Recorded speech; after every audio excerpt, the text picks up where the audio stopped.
9 கோளும் ஒன்றாய் காண அங்கு கற்பகம் என்னும் கடவுளின் மெய்யில்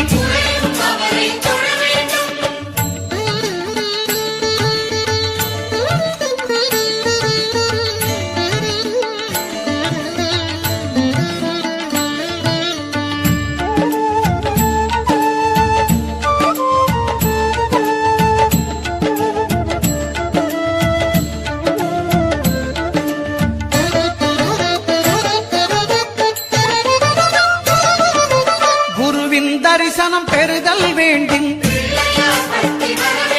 நம் கற்பக பெருமான் உச்சம் தலையில் குருவின் தரிசனம் பெறுதல் வேண்டும் நம் கற்பக பெருமான் உச்சம் தலையில் ஆலம செல்வன் அவனது பார்வை தடைகளை நீக்கி வளம் பெருக்கும் நம் கணபதி சிரத்தை காண்கிற மங்கையர் மாங்கல்ய பலமே திடமாகும்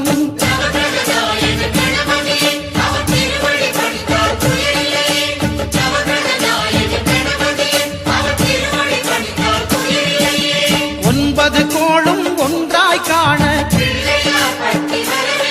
அங்கு கற்பகம் என்னும் கடவுளின் மெய்யில்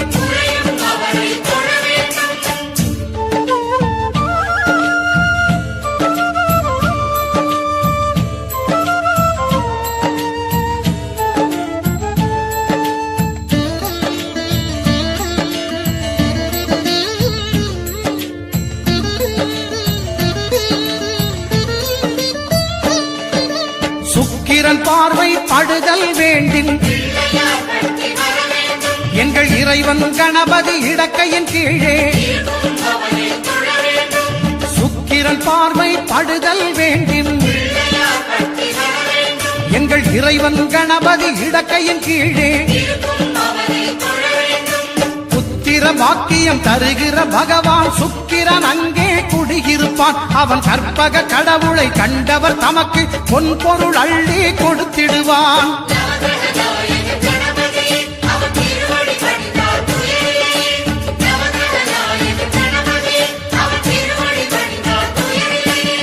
ஒன்பது கோளும் ஒன்றாய் காண அங்கு கற்பகம் என்னும் கடவுளின் மெய்யில்